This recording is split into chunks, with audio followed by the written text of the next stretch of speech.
Hello everybody. Today we'll talk about the female reproductive system.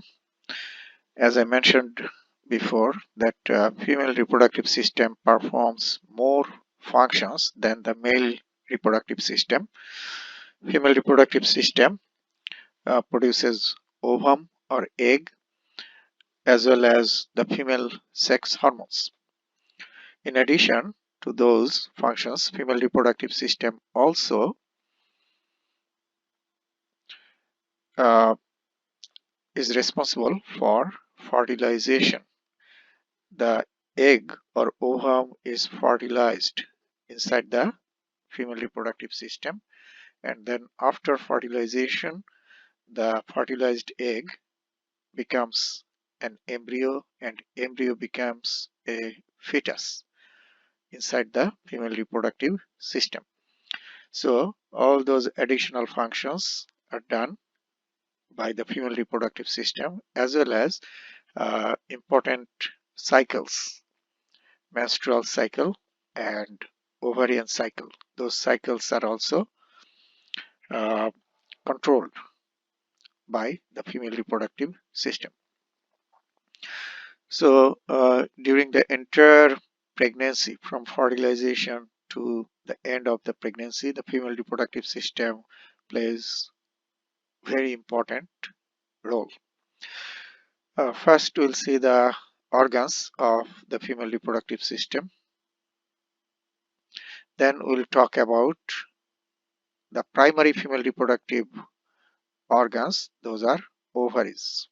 Two ovaries are called the primary female reproductive organs. And why the ovaries are the primary reproductive organs in female? Because ovaries produce ovum or egg, which is essential for reproduction. Then we'll talk about ovulation, the release of the egg. That process is called ovulation, release of ovum or egg. Okay, we'll talk about the structure and function of the uterus. We'll talk about the hormonal regulation of the ovarian cycle as well as the menstrual cycle. So we'll talk about those important topics. First, the primary reproductive organs are female gonads called the ovaries, and ovaries produce ovum, as I mentioned already, as well as female sex hormones.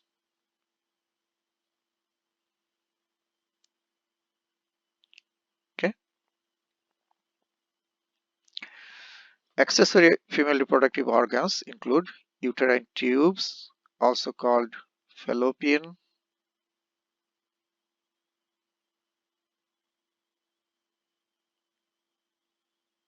tube. So there are two uterine or fallopian tubes, then one uterus. Uterus has a cavity, and inside that cavity the embryo becomes fetus. So the fetus grows inside the uterus, so houses the fetus. Okay, the vagina and external sex organs include the labius majus, labius minus, moon pubis, clitoris. So those structures belong to the external sex organs. So we'll see this in next picture. So here you see inside the pelvic cavity. Okay, so you see this organ is the uterus. It has a cavity called the uterine cavity here, in which the fetus grows. Okay, and the wall of the uterus is very thick. You can see here, thick wall. It has 3 layers. We'll talk about that later. So this is the uterus. It houses the fetus. And this is one ovary, and this is the fallopian or uterine tube. Okay. So what happens? The ovary releases the egg, and that released egg or ovum is taken into the uterine tube, and uterine tube brings the egg into the uterus. Okay. And when the ovum or egg travels through the uterine tube or fallopian tube, fertilization of the egg may occur inside the tube, uterine tube. Okay. And then fertilized egg will arrive into the uterus. Okay. And this is the vagina, and you can see that a number of ligaments.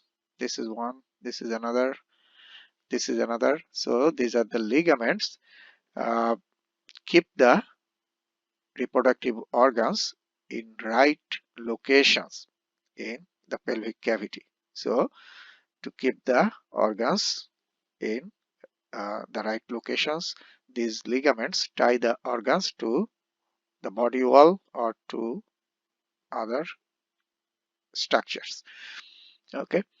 Now let's see the external genitalia. In this part, you have the labius majus, labius minus, hymen, clitoris. Okay. So those are the parts of the external genitalia. And the important ligaments that hold the reproductive organs in the pelvic cavity are ovarian ligaments, connect the ovaries to the uterus. Suspensory ligament anchors ovary laterally to the pelvic wall. So the suspensory ligament connects the ovary to the lateral pelvic wall. You have 2 hip bones or pelvic bones, so inner side of the pelvic bones. Round ligament connects the uterus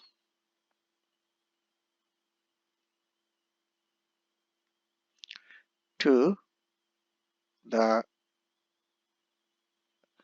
labius majus. Okay, so uterus to the labius majus, external genitalia. Broad ligament is like a membrane.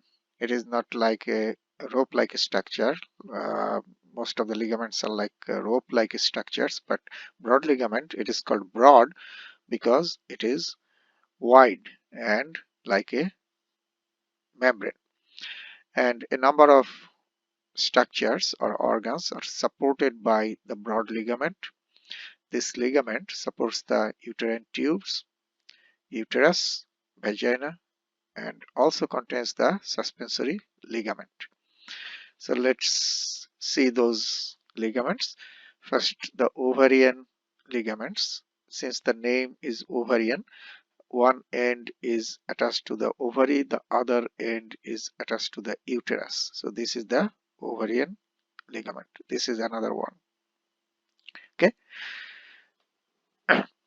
Then the suspensory ligament is this one here. Suspensory ligament. It goes like this, and this end is attached to the ovary, and the other end is attached to the lateral pelvic wall. Okay. And then you have the round ligament of uterus.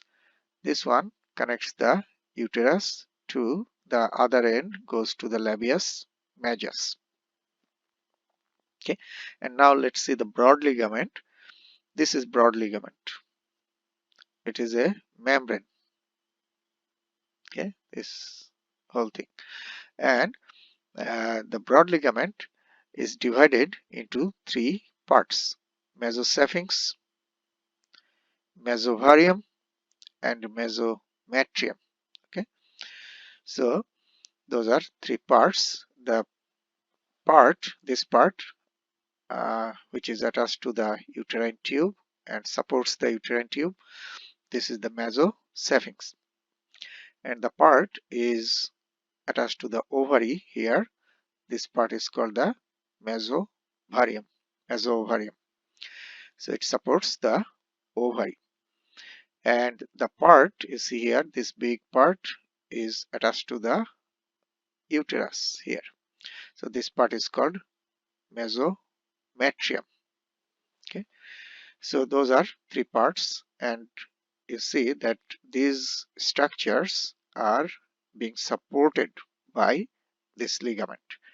So this ligament is very helpful uh, to support most of the female reproductive organs. Okay. Now let's see the ovary. You see this is the ovary, and if you cut the ovary and see inside, you'll see the round structures. These are called the follicles. So inside the ovary,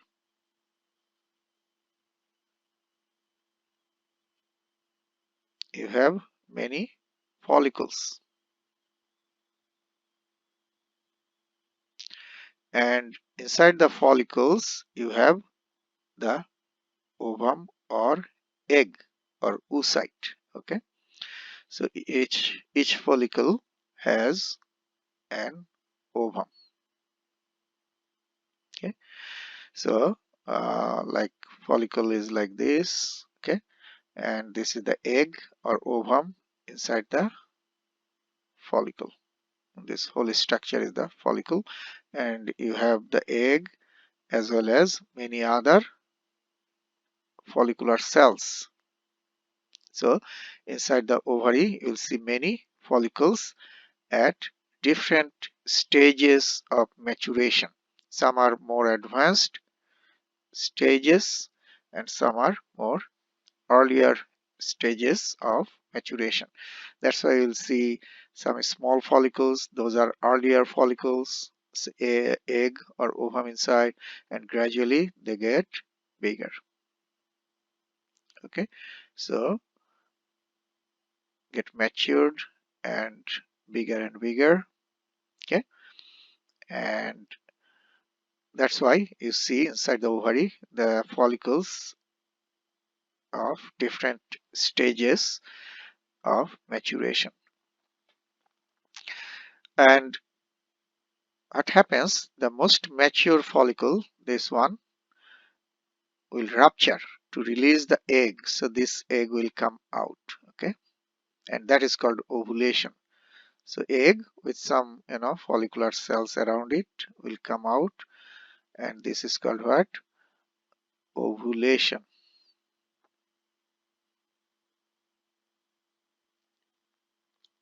Okay, now you see what happens. This is the uterine tube here, and the end of the uterine tube you see here has finger-like structures called the fimbriae.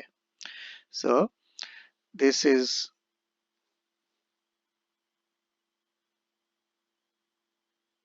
the released egg, and fimbriae are finger-like structures like this. Okay, and then uterine tube. So at the end of the uterine tube you have fimbriae, and the fimbriae always moves like fingers to capture the released egg.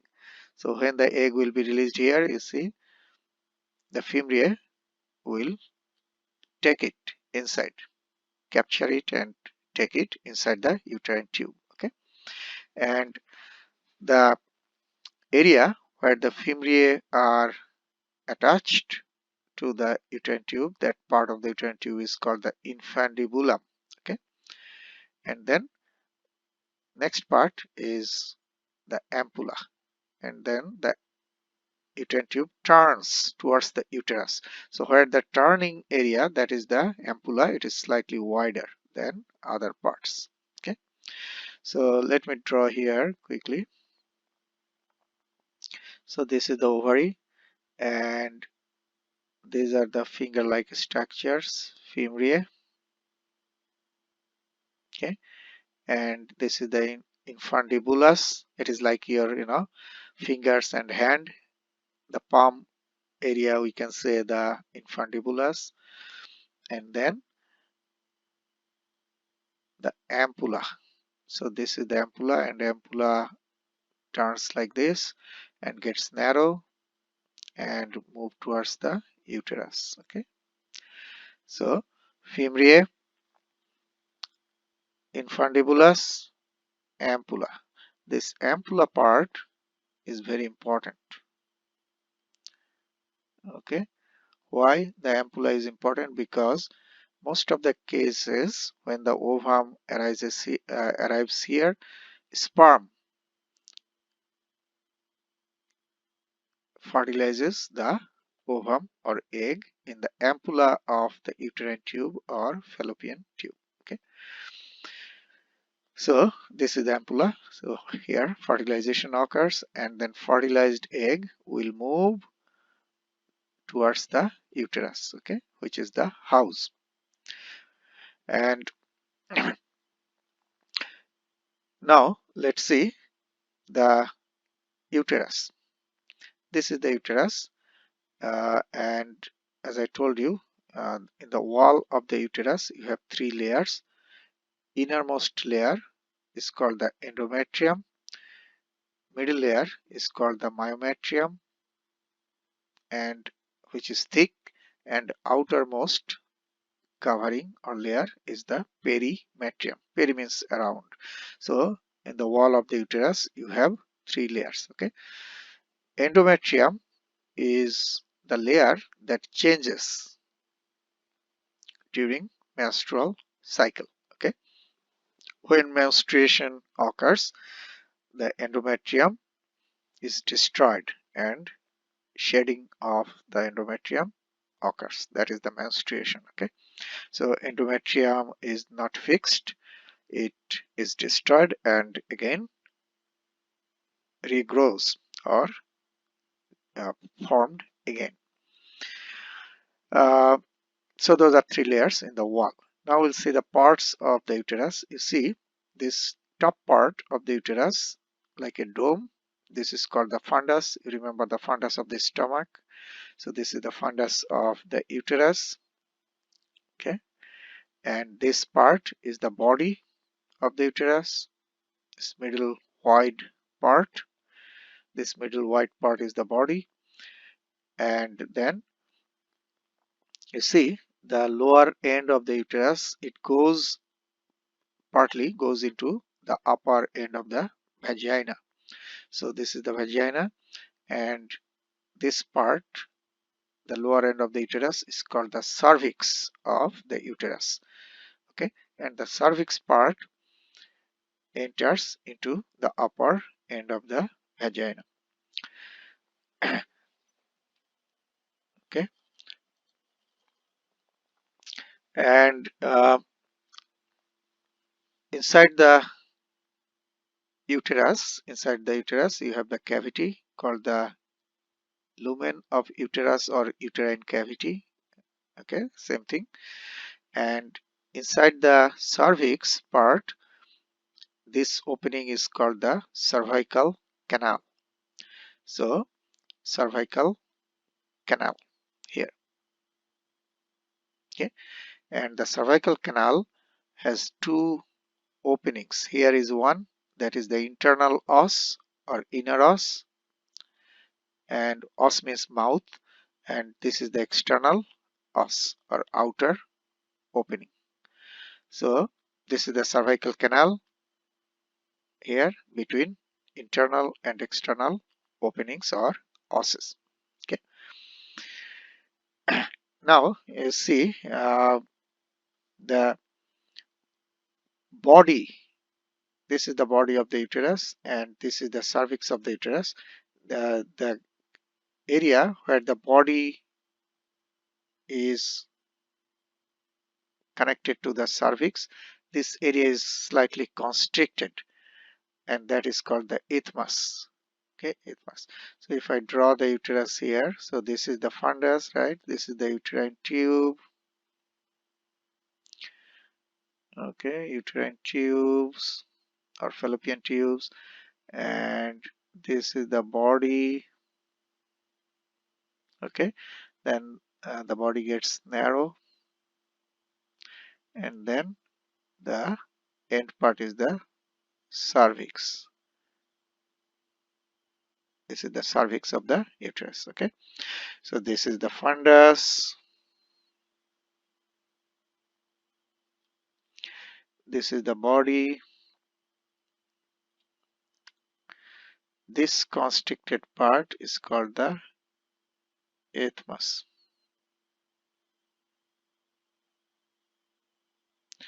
and then this lower end is the cervix. Okay, and this opening inside the cervix, that canal, is called the cervical canal, and that actually takes you to the uterine canal or uterine cavity or cavity of the uterus. Okay. Now you see that this part of the uterus, the cervix of the uterus, enters into the upper part of the vagina. Sometimes what can happen, if these ligaments, those are holding the uterus in right locations, if they get weak, then this part of the uterus may slide downwards into more into the vaginal canal, and that is called prolapsed uterus. Okay, so the term we use, prolapsed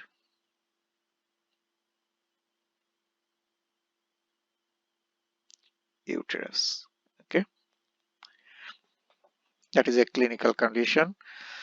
And the endometrium, the innermost layer of the wall of the uterus, uh, if that endometrium, the tissue of the endometrium, uh, sometimes will get very thick, and sometimes will get very thin. After the distraction, the layer becomes very thin, and then it grows again and becomes pretty thick. Sometimes this endometrial tissue can grow outside of the uterus.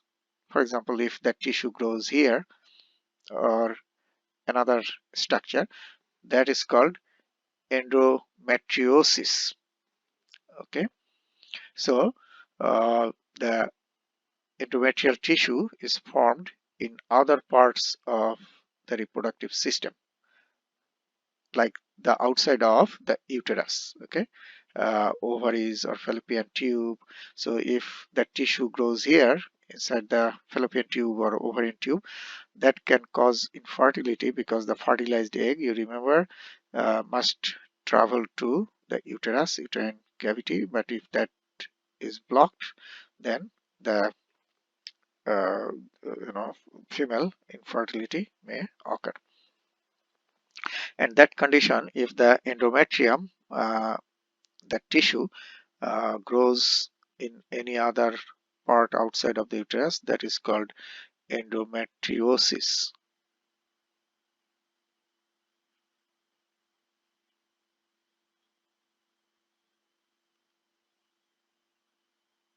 Okay, endometriosis. So those are the structures you can see in this picture. Ovary. If you see the structure, anatomy of the ovary. The outer part of the ovary is covered by tunica albuginea. It's the covering of the ovary. Okay, so tunica albuginea is the outer covering. Now, if you cut the uterus ovary and see inside, I mentioned before that you will see what? The follicles of different stages of maturation, right? So as the follicles grow and get more matured, they get bigger. Okay, and inside each follicle you have an ovum or egg. Okay, and these are the follicles.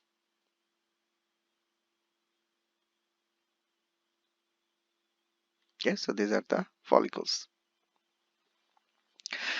and there are different stages, and at one stage you will see these follicles are filled with, as I mentioned before, filled with what? Follicular cells. So egg and many cells. So these are the follicular cells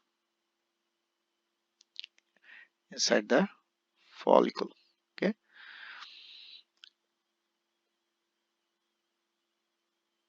okay, and now this is the egg or ovum. Okay, and when the follicle gets close to the most mature stage, you will see a cavity appears inside. Okay, and that cavity gets filled with fluid, so that is called the antrum. That cavity is called the antrum, filled with fluid.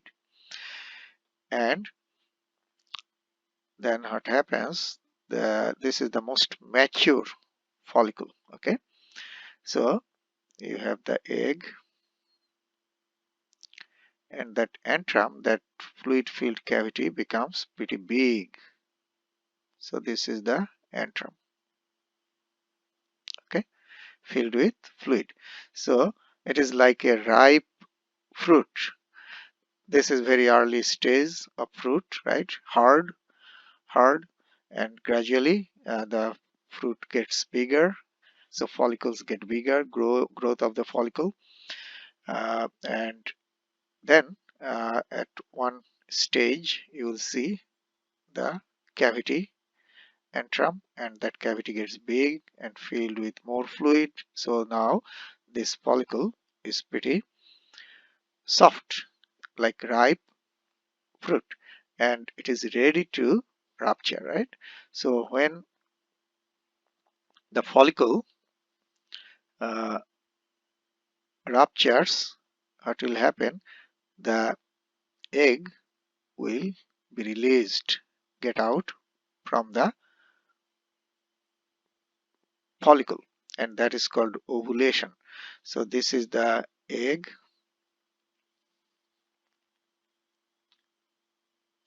and some surrounding follicular cells will come out, as I mentioned, with it. So this is the ovulation. So ovulation is the release of the egg from the ovary by the rupture of the most mature follicle. And we'll see the steps of or stages of maturation. Most mature follicle is called the Graafian follicle, also called ovarian follicle, vesicular follicle. So we'll see that.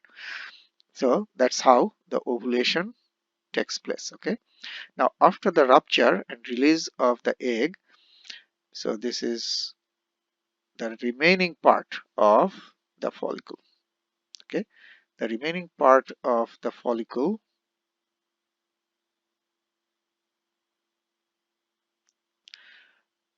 will become a temporary gland, and that is called corpus luteum.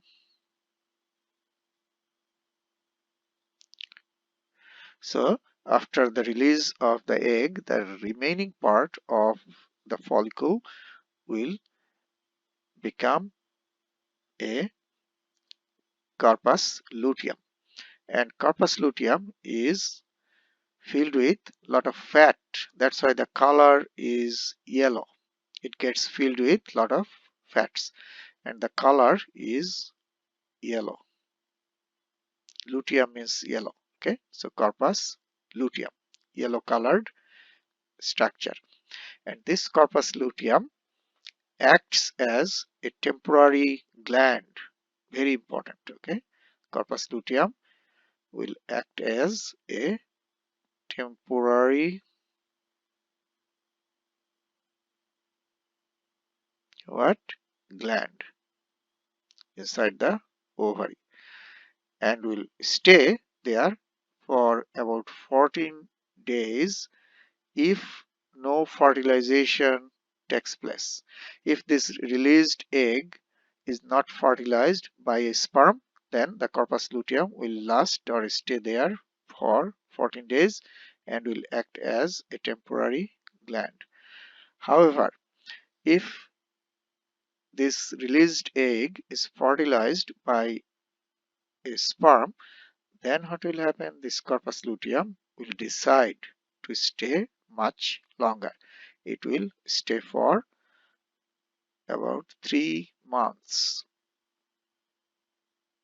Okay, 3 months if pregnancy takes place or fertilization occurs. Okay, and during this time, the corpus luteum acts as a temporary gland and releases three hormones.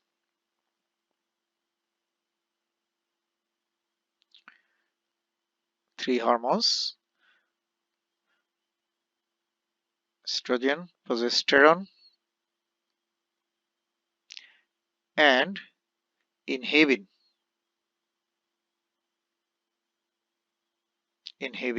So these three hormones are released by the corpus luteum, and these these hormones do what?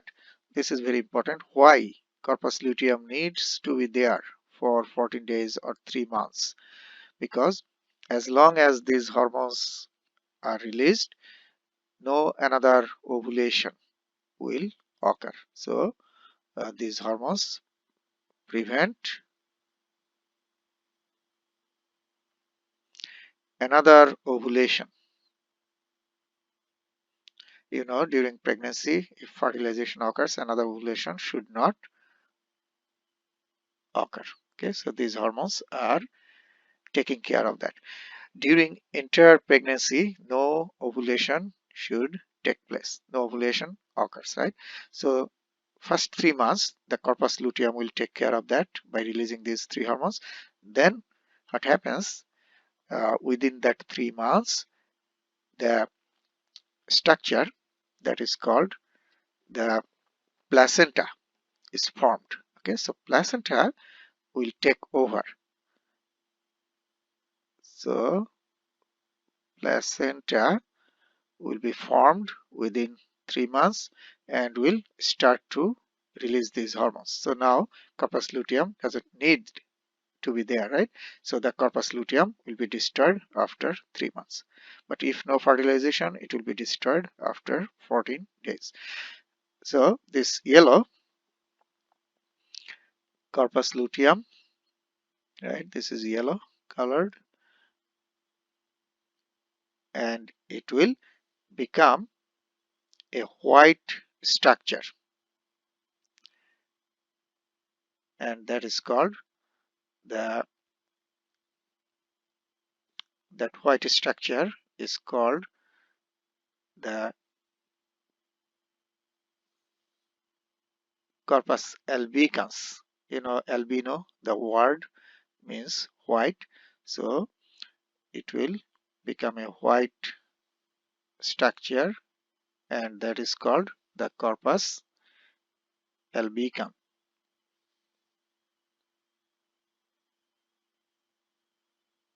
Okay, so this is corpus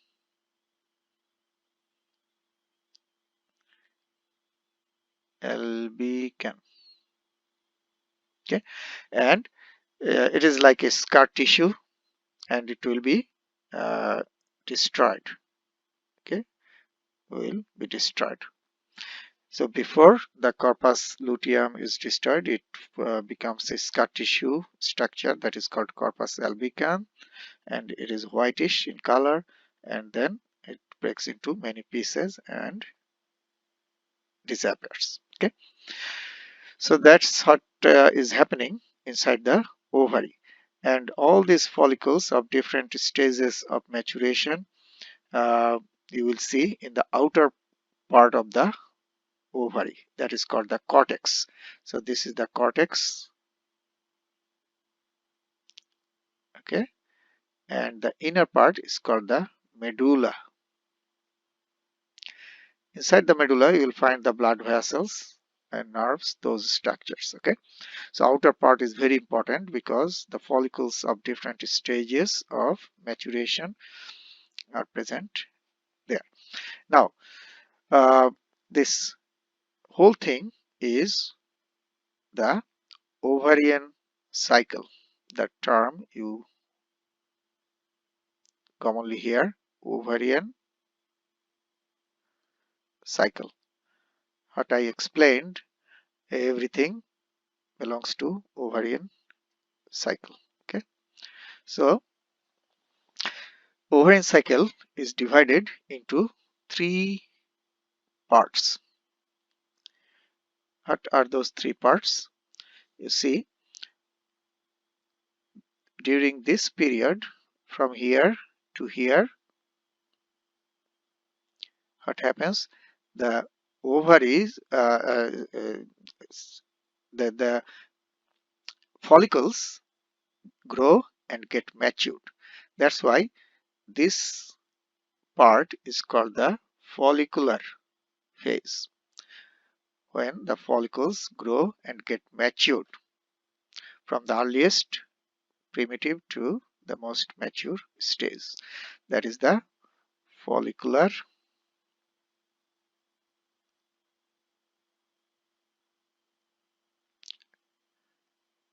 phase. Makes sense, right?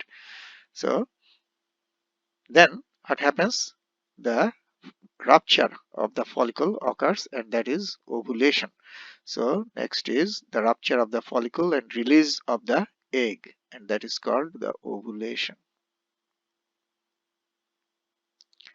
And after ovulation, the corpus luteum is formed and stays there for 14 days if no fertilization occurs, right? So, and then the corpus luteum is destroyed. So during this period, you see here, corpus luteum is formed and destroyed, and that's the luteal phase. Okay, so now you can see that entire ovarian cycle has three phases: follicular, which is about 14 days. Ovulation doesn't take days because it's just rupture and release of the egg or ovum, so 0 day. And luteal phase is another 14 days, you already know that. So you see, total ovarian cycle is 28 days.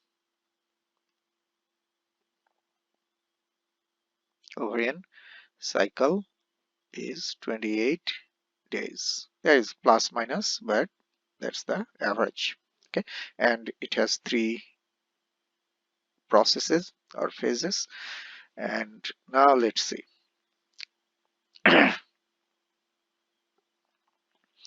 So the earliest follicles are called the primordial follicles. Okay, these are like stem cell of the follicles.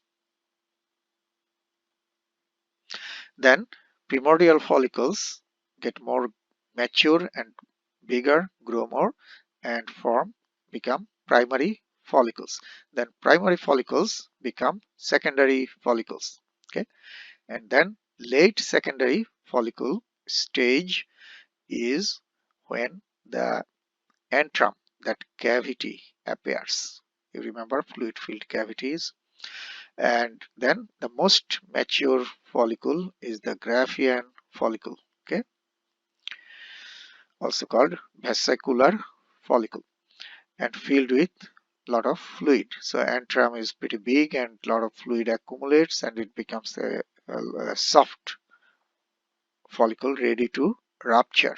Okay, so these are different stages of development of the follicles. Okay, and inside the follicle you have the egg. So when the Graafian follicle ruptures,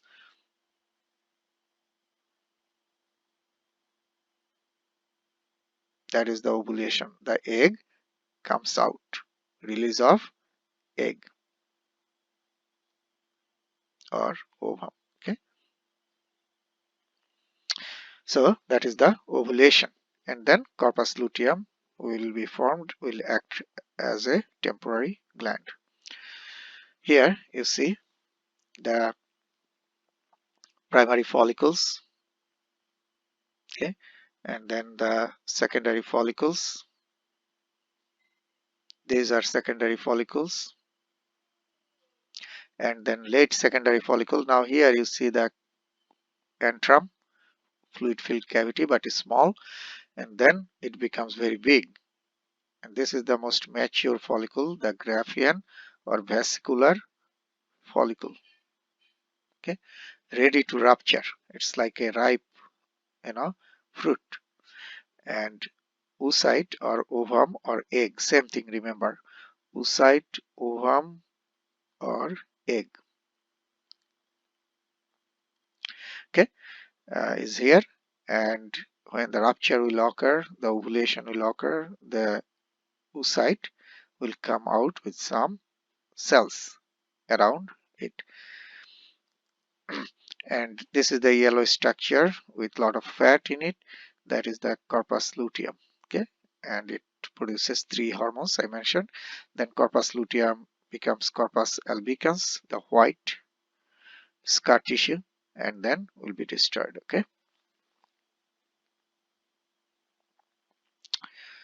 Okay, now here again the picture, I have already explained this before. So these are fimbriae, the finger-like structures at the end of the free end of the uterine tube. So this is the attached end of the uterine tube attached to the uterus, and this is the free end where you have the fimbriae. And when the egg is released, the fimbriae will take it inside. Okay, and in this part, ampulla, fertilization usually takes place. Okay, that means a sperm, must travel a long way this way, right? Enters through this vagina and goes through all the way to the ampulla to meet with the egg or oocyte or ovum, and that is the fertilization. Okay, and then fertilized egg will, so this is the ovum and this is the sperm. So fertilized egg, this is the fertilized egg called the zygote. Zygote, it is the first cell of new life, right? So half number of chromosome comes from each parent. So it has 2n. And then the zygote will start to move towards the house. which is the uterus, and on the way it will divide by mitosis. So zygote will first will divide into two daughter cells, and then two will form the four cells, right? And that way, as the fertilized egg travels towards the uterus, it multiplies again and again.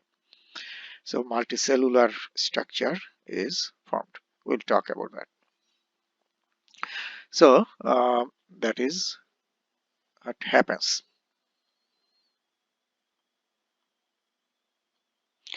Now, probably you have heard the term called ectopic pregnancy.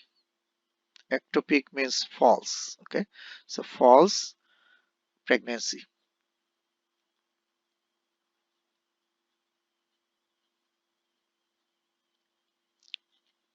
What happens after fertilization here?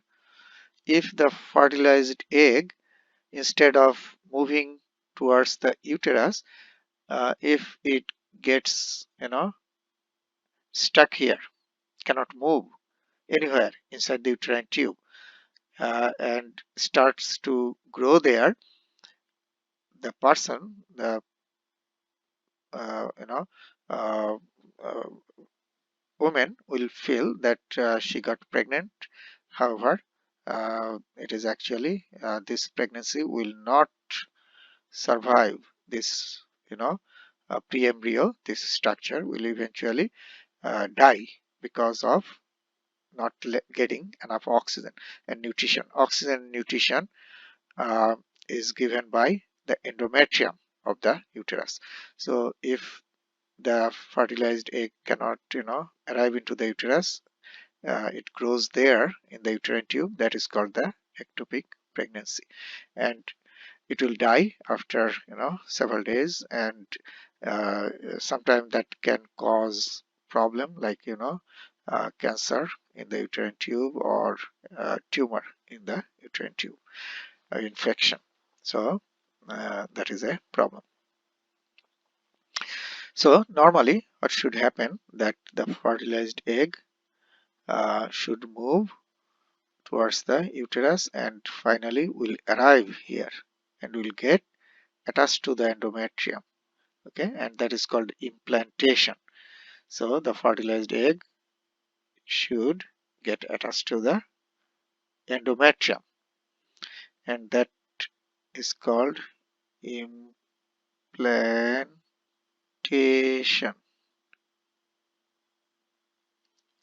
Okay, so it is like that, the uterus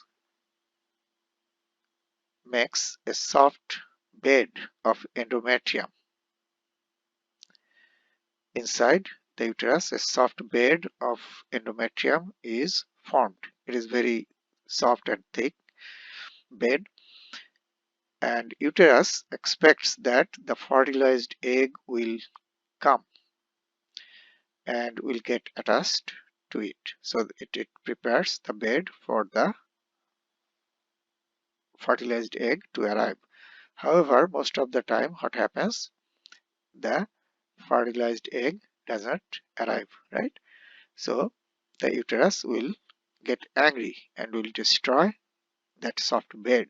Okay, so if you get a phone call from your friend, like lives in Florida, calls you and tells you that I am coming during Thanksgiving. Okay, then you will be excited. You will form nice soft bed for your friend, right, in your house. So uterus does exactly the same thing. It forms a soft endometrial bed for the fertilized egg. And now, after you make soft bed, clean your house, you go to the airport, and if you see that your friend did not show up, then you will get angry, right? And you will destroy the bed. Okay, so you'll break the bed, or you'll destroy it. So uterus does that every time. Only the bed will remain there if the fertilized egg gets attached to the bed, or implantation takes place.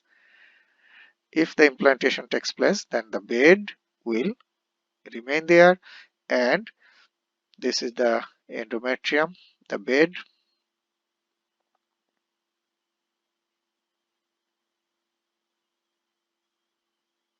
Okay, endometrium, and this is the fertilized egg. And when it get stick to the endometrium, that soft, it's like a soft clay, and you like just throw something. If you throw a tennis ball, it will just get stick into that clay, right? So that is the endometrium, soft clay like structure, and that fertilized egg will get stick, and that is implantation. Okay, and why that is important? Because endometrium is rich, it has a lot of nutrients, it is soft, and in that fluid it has a lot of nutrients. Okay, so the fertilized egg will get, pre-embryo will get a lot of nutrition and will grow quickly. Okay, so that's why it is important that implantation takes place in the uterus. Okay, then the pre-embryo will become embryo and will gradually becomes fetus inside the uterus.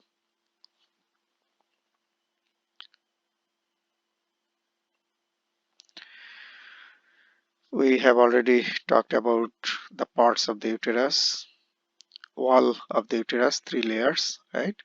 So now the endometrium is the innermost layer, and endometrium has 2 layers in it. Okay, one layer is the fixed layer,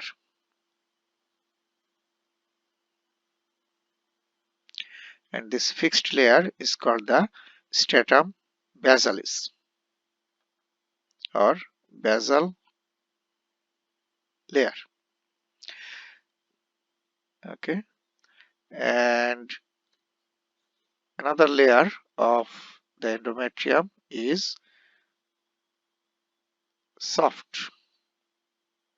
So this layer is soft and not fixed.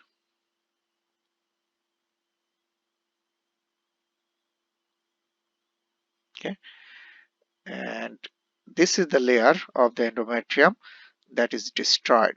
Okay, so it has a lot of cells, has a lot of blood vessels. These are the blood vessels. Okay, and also you have a lot of mature uterine glands.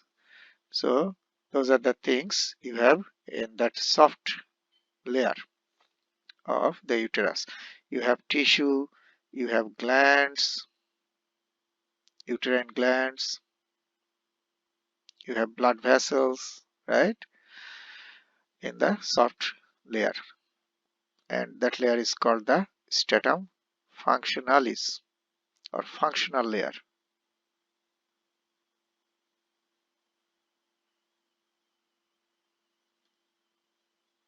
Okay, okay, so that is the functional layer of the endometrium, and this soft bed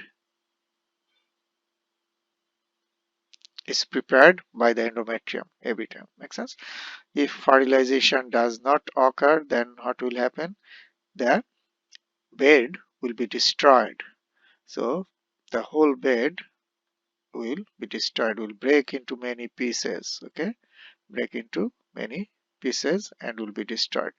So that is the menstruation. Menstruation. Okay, so in the menstrual fluid, you will find what? You will find the broken pieces of tissue, endometrium. You will find the broken blood vessels, right? As well as blood, because blood vessels contain the blood, and many destroyed glands, uterine glands.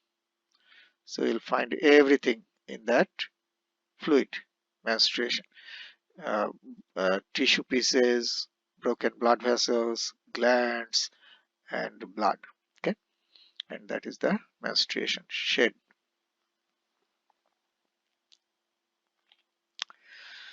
Now, here you see again the functional layer of the endometrium, and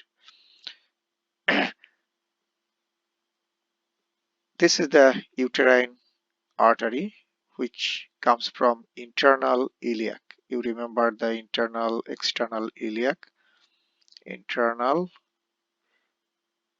iliac. It supplies blood to the pelvic organs, right? The external goes to the thigh. So this is a branch of the internal iliac artery, uterine artery. Okay, and the uterine artery will give the branches called the arcuate arteries. So this is an arcuate artery, arises from the internal uterine artery, and then from arcuate artery you see these arteries arise and they enter into the endometrium, and these are called the radial arteries. So these are radial arteries. Now, one thing you see here, that the radial arteries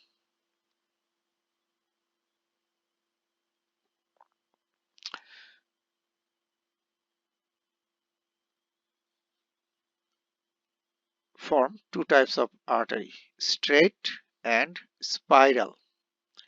So straight arteries,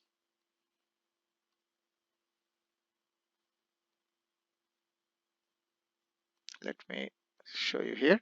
So this is the radial artery, and radial artery gives straight artery and spiral artery. And spiral, that means it's like coiled like this. Okay, spiral. So from the spiral arteries you see a lot of branches go to the functional layer of the endometrium. Okay, so when the hormone,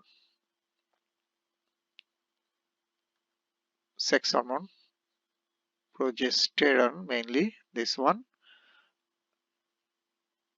drops in the blood, then what happens, these spiral arteries squeeze heavily. So when these spiral arteries squeeze or constrict heavily, no blood supply is in the functional layer.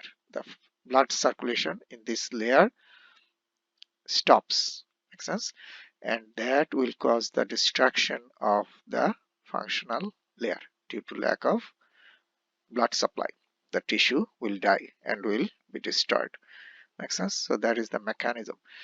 And you have tissue here, you have the gland, this is uterine gland, you have the blood vessels, everything will be destroyed and will get out from the body. Okay, so that's the mechanism of uh, menstruation. Vagina, it's also known as canal, birth canal, and it has three layers. Outermost protective layer is fibroelastic adventitia, and then middle thick layer is the smooth muscle muscularis. Okay, and innermost layer is the stratified squamous epithelium, that is the mucosa, and this mucosa is very thick and form rugae. You know the foldings, you have seen rugae inside the stomach, inside the urinary bladder. Similarly, in the wall of the vagina you will see thick mucosal folds, and those are called the rugae.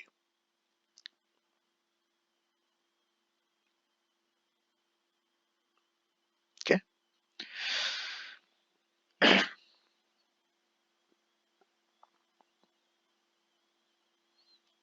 Now, the oogenesis, or the production of oocyte or ovum.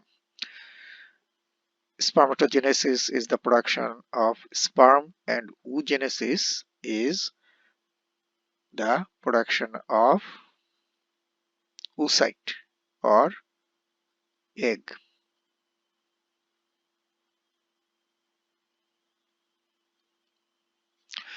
So, uh, you see here, similar to the spermatogenesis, this is the stem cell called oogonium. In case of spermatogenesis, it is called spermatogonium. And oogonium is a stem cell, right? Will first go through mitosis. Mitosis just increases the number of cells. So one cell will produce two cells, and one will stay here and another will go through the steps to produce ovum or egg. So this one will stay there, this one will go to produce the ovum or oocyte. So mitosis produces two daughter cells, but the chromosome number is still double diploid, not half, same chromosome number. And this is very interesting, that actually oogenesis starts when the baby girl is in mother's uterus. During that time the oogenesis starts. So before birth it starts, okay, not at puberty. And then uh, during that time when the baby girl is inside the mother's uterus, infant, the mitosis will take place, okay, and will stay halted, will stay there for until puberty, okay. And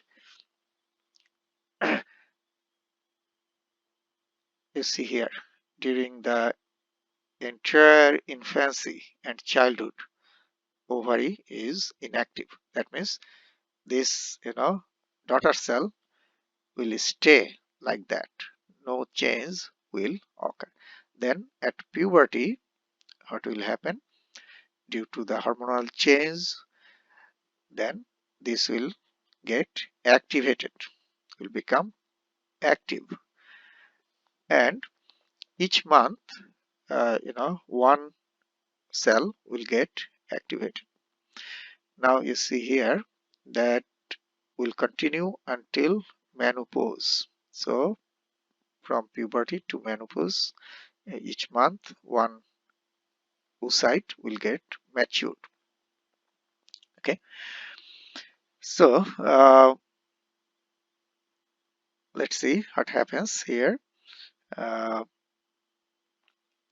First, that oocyte will go through meiosis 1, same as spermatogenesis, okay. And here, what is different than spermatogenesis? In case of spermatogenesis, you have seen that this is the cell goes through meiosis 1.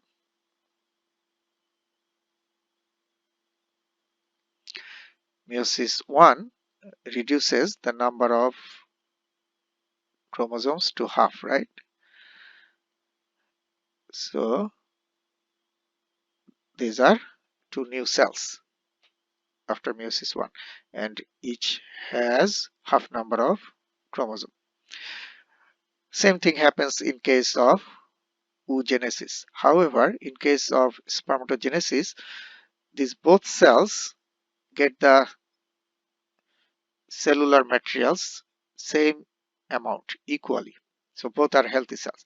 In case of oogenesis, what happens? Most of the cytoplasmic materials or cellular materials will go to one daughter cell,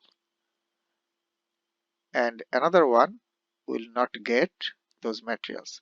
So this one is healthy, and this one is called the polar body, unhealthy, non-functional, polar body.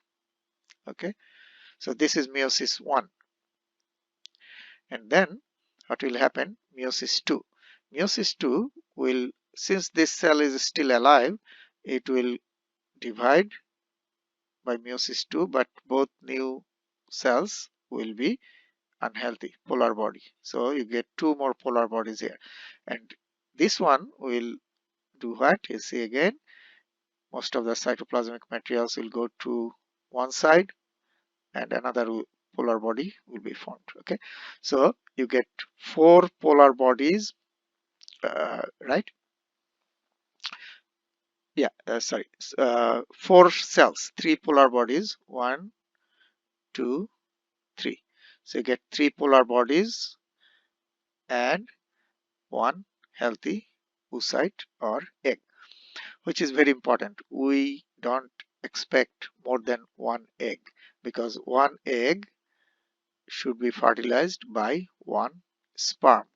If more than one egg is released at the same time, then the number of sperm is million.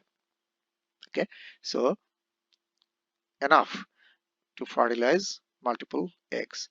So only one egg should be released. So the sperm will fertilize that egg. If two eggs are released, that can happen, uh, sometime, and in that case, both will be fertilized by the sperm, and you will get the twin. Okay, we say an identical twin, more dizygotic twin. Two zygotes will be formed. Okay, so you see here now the same thing, meiosis 1 here. This is healthy, this is polar body, and then this polar body will form two more polar bodies, and healthy one will form one healthy and one polar body. So finally you get three polar bodies, non-functional, and one functional ovum or egg. Okay, now you see the interesting thing here is that the oogenesis starts in the female's ovary even before the birth, and stays halted for uh, about 14 years through entire infancy and childhood, then gets activated again. Okay, and only one ovum should be released in each cycle or in each month. Okay, so that is oogenesis. Now the healthy egg or ovum uh, has half number of chromosomes, right? And when spermatogenesis occurred, sperm also has half number of chromosomes. So this is the egg N, and this is the sperm. In the head of the sperm you have the nucleus, chromosome N. So together will form 2N. Okay, that's the fertilized egg. Here you see the maturation of the follicles that we already talked, that occurs in the cortex of the ovary, and inside the follicle you have these eggs. Each follicle has an egg inside. Okay, now we'll see the name of those ovum or egg, different stages of maturation. Oogonium is the earliest stem cell, and in case of sperm called spermatogonium. Okay, then primary oocyte. Okay, then the secondary oocyte, and secondary oocyte will become the ovum or mature egg. We already talked about the ovarian cycle. We talked about the ovulation. Now the corpus luteum, temporary gland, will stay and produces three hormones I mentioned: inhibin, progesterone, and estrogen. Now, the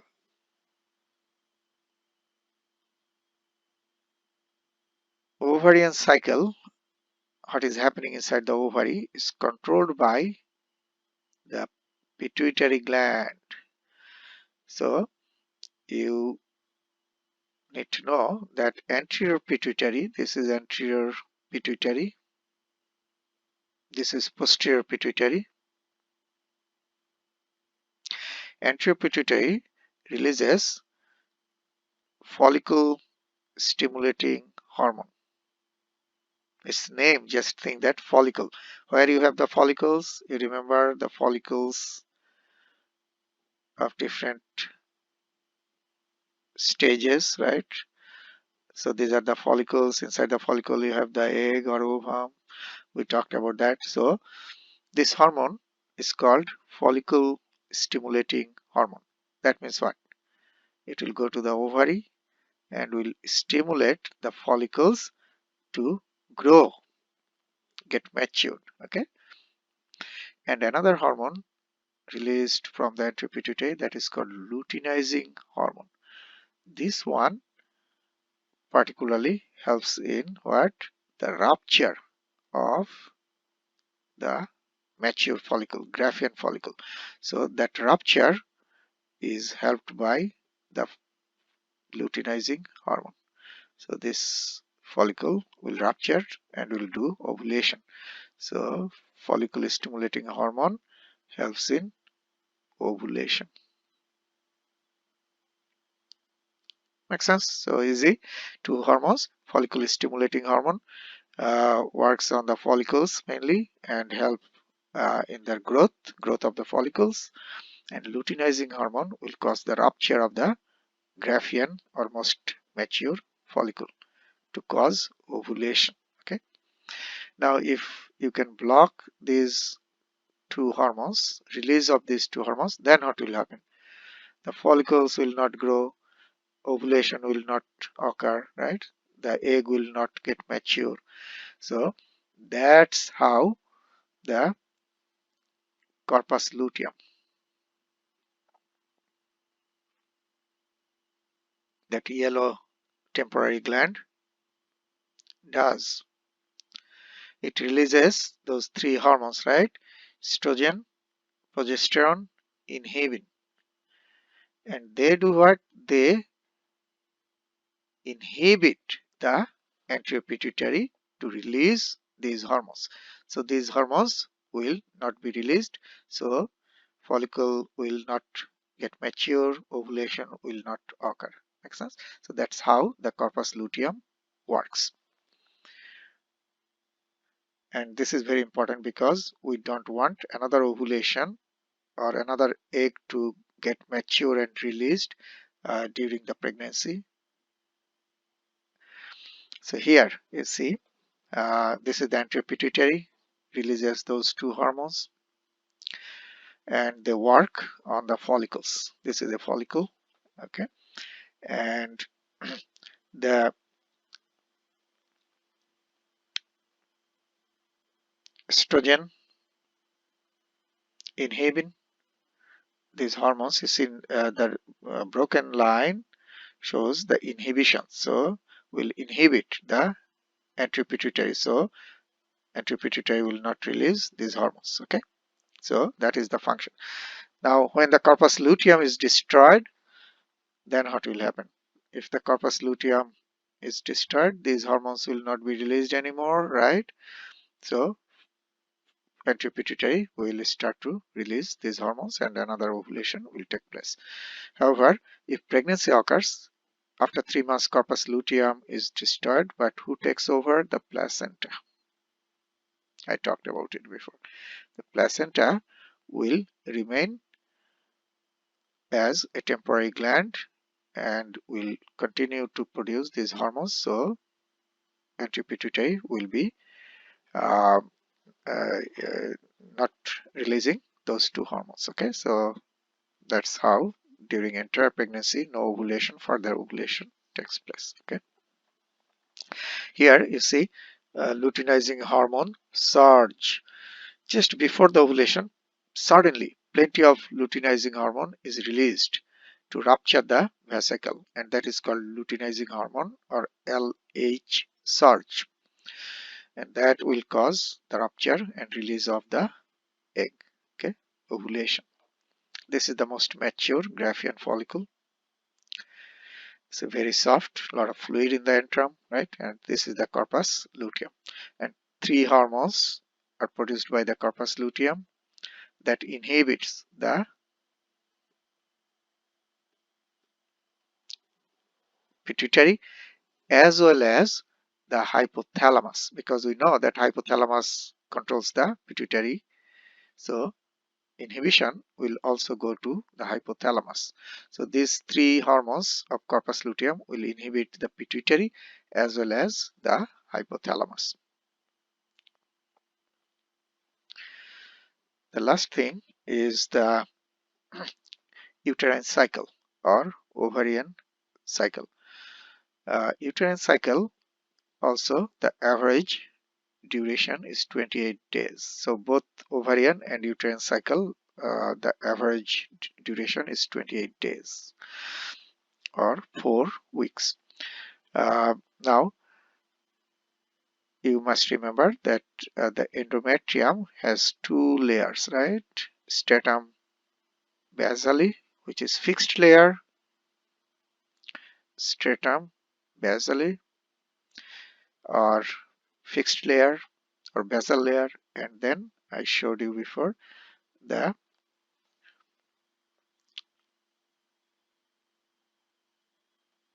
functional layer, which is not fixed. And you must remember, I told you this is the soft bed, stratum functionalis, which is a soft bed, thick soft bed formed by the uterus to receive the fertilized egg. And in that bed, you remember you have the tissue, uterine tissue, you have the glands. So these are the glands. Okay, these are the uterine glands, and you have the blood vessels, right? You remember the blood vessels from the spiral artery arise. So these are the blood vessels. Okay, so the blood vessels are here. So this is the soft bed. You have the glands. You have the arteries. You have the tissue. Okay, so here you have the spiral artery. Okay, and a straight artery. Must remember this. Okay, and if fertilization does not occur, no implantation occurs, then the spiral arteries will constrict, squeeze heavily. So no blood circulation will be in this functional layer. So the functional layer will be destroyed, right? So the layer will be destroyed and will get into many broken pieces, will get out from the body. So that's the menstruation. So what will happen? This layer will disappear almost completely. Okay, so this is the menstruation.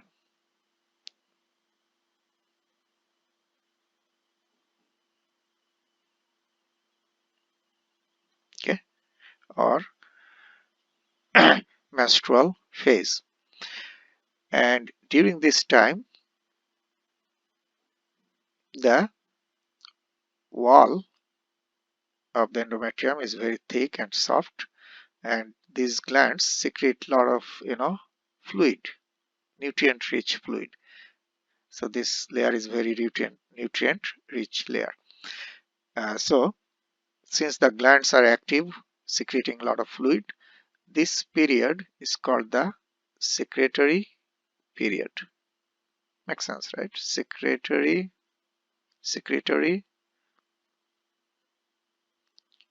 period. Okay, and then the breakdown of the functional layer, destruction of the functional layer, that's the menstruation. And then after that, the layer will start to grow again.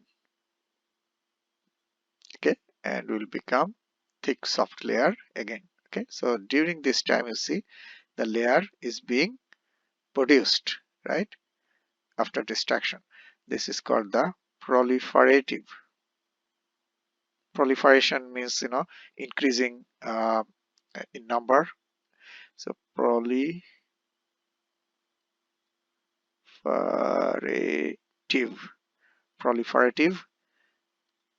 period. So you see, this is the entire menstrual cycle. It has 3 phases. This is the secretory. The wall is very thick. The functional layer is very thick and soft. The glands are matured and secreting a lot of fluid. Okay, and then the destruction is the menstruation. So this is the menstrual phase. So first is secretory, then menstrual phase, and then proliferative phase. Okay, and then this is again secretory, the thick you know functional layer, blood vessels, the glands, all are here. Okay, so secretory starts again here. So it is actually a cycle. It goes here and then again whole thing continues. So we cannot say that this is the starting or this is the starting or which one is the starting. It is a cycle, so we can start from anywhere. We can say 3 phases. So now if we think this is the first one here, secretory, the duration of this secretory phase, when the functional layer is very thick, lot of fluid inside it, this is 14 days. Okay, and then menstruation breakdown 7 days, and then proliferative, the growth, again the formation 7 days. Okay, so total 28 days.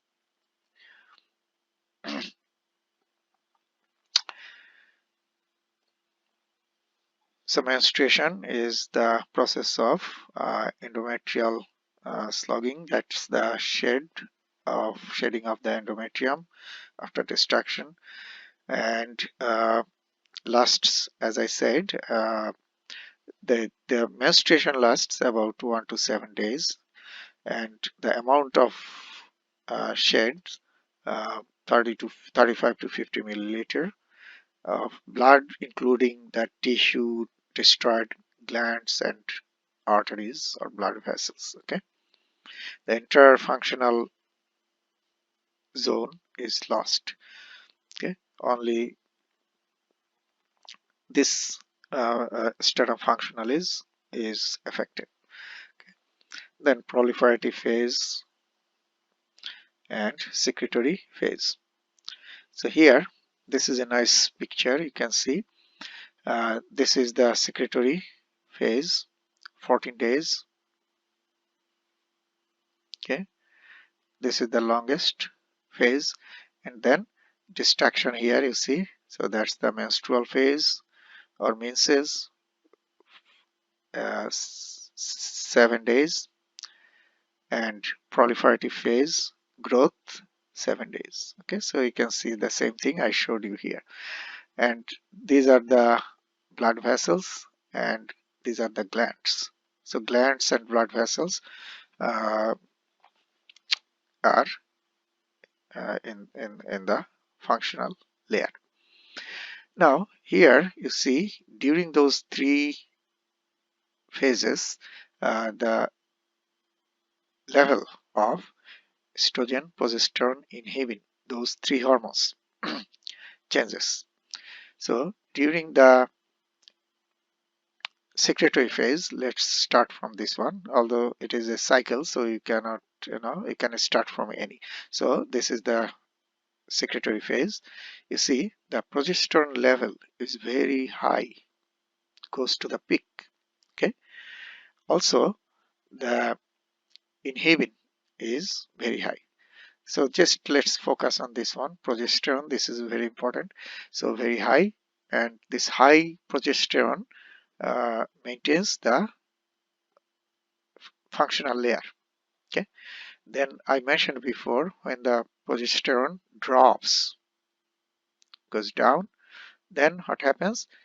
The spiral arteries here squeeze, constrict heavily, and that will cause the distraction here. Okay.